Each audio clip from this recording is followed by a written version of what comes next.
امام ظاہری رحمۃ اللہ علیہ فرماتے ہیں کہ حضرت عمر رضی اللہ تعالی عنہ روتے ہوئے حضور نبی کریم صلی اللہ علیہ وآلہ وسلم کی خدمت میں حاضر ہوئے۔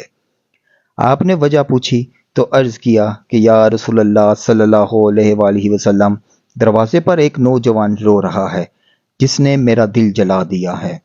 فرمایا عمر، اسے اندر لے آؤ۔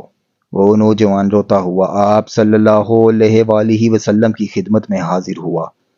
حضور صلی اللہ علیہ وآلہ وسلم نے اس سے رونے کی وجہ پوچھی۔ کہنے لگا یا رسول اللہ، میرے گناہوں کا ڈھیر مجھے رلا رہا ہے اور مجھے جبار سے ڈر آتا ہے، وہ مجھ پر غضبناک ہوگا۔ آپ نے فرمایا نوجوان، کیا تو نے اللہ کے ساتھ کسی کو شریک ٹھہرایا ہے؟ عرض کیا نہیں۔ کیا تو نے کسی جان کو ناحق قتل کیا ہے؟ عرض کیا نہیں۔ آپ نے ارشاد فرمایا کہ اللہ تعالیٰ تیرے گناہوں کو معاف فرما دے گا، اگرچہ 7 آسمانوں 7 زمینوں اور تمام پہاڑوں کے برابر ہوں۔ نوجوان بولا حضور، میرے گناہ 7 آسمان زمین اور پہاڑوں سے بھی بڑا ہوا ہے۔ آپ نے ارشاد فرمایا تیرا گناہ بڑا ہے یا اللہ؟ کہنے لگا میرا گناہ بڑا ہے۔ فرمایا تیرا گناہ بڑا ہے یا اللہ؟ اس نے کہا میرا گناہ بڑا ہے۔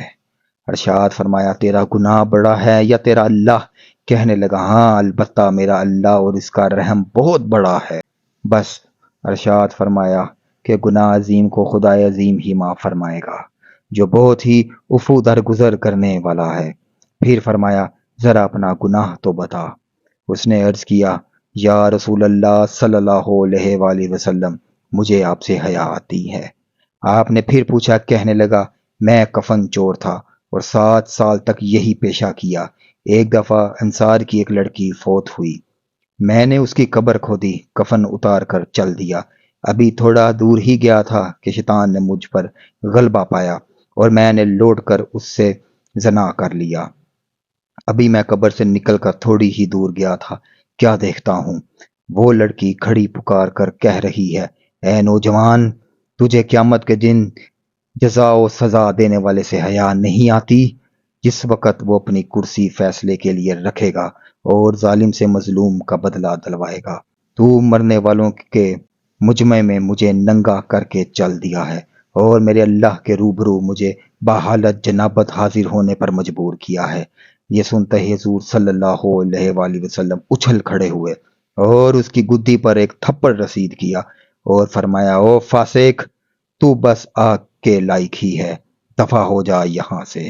نوجوان وہاں سے نکلا، 40 راتوں تک اللہ کے حضور توبہ کرتا مارا مارا پھرتا رہا۔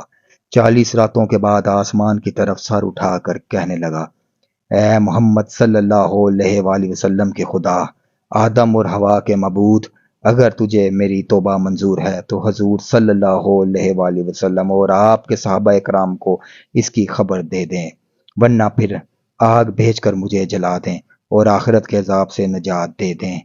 اتنے میں جبرائیل علیہ السلام تشریف لائے، سلام کہا اور اللہ تعالیٰ کی طرف سے آپ صلی اللہ علیہ وآلہ وسلم کو سلام پہنچایا۔ جبرائیل علیہ السلام نے کہا کہ اللہ تعالیٰ فرماتے ہیں کیا مخلوق کو آپ نے پیدا کیا ہے؟ فرمایا مجھے بھی اور تمام مخلوق کو اسی نے پیدا فرمایا ہے۔ عرض کیا وہ پوچھتے ہیں کہ کیا آپ مخلوق کو رزق دیتے ہیں؟ فرمایا بلکہ مجھے بھی اور تمام مخلوق کو اللہ تعالیٰ ہی رزق دیتے ہیں۔ عرض کیا وہ پوچھتے ہیں کیا بندوں کی توبہ آپ قبول کرتے ہیں؟ فرمایا بلکہ میری بھی اور تمام بندوں کی توبہ وہی قبول فرماتا ہے۔ پھر کہا کہ اللہ تعالیٰ فرماتا ہے میں نے اپنے بندے کی توبہ قبول کر لی ہے، آپ بھی اس پر نگاہ شفقت فرمائیے۔ حضور صلی اللہ علیہ وآلہ وسلم نے اس نوجوان کو بلا کر اسے توبہ قبول ہونے کی بشارت سنائی۔ اس واقعہ سے ہمیں یہ سبق ملتا ہے کہ عقل مند آدمی کو اس سے سبق لینا چاہیے اور جاننا چاہیے کہ زندہ کے ساتھ زنا کرنا مردے کے ساتھ زنا کرنے سے زیادہ بڑا گناہ ہے۔ اس کی معافی کے لیے حقیقی اور سچی توبہ کرنی چاہیے۔ تو دیکھیے جب سچی توبہ پیش کی تو اللہ تعالیٰ نے اسے معاف فرما دیا، اور یہ بھی ضروری ہے کہ جس حیثیت کا گناہ ہو توبہ بھی اسی درجے کی ہونی چاہیے۔ اللہ ہم سب کا حامی و ناصر ہو، آمین۔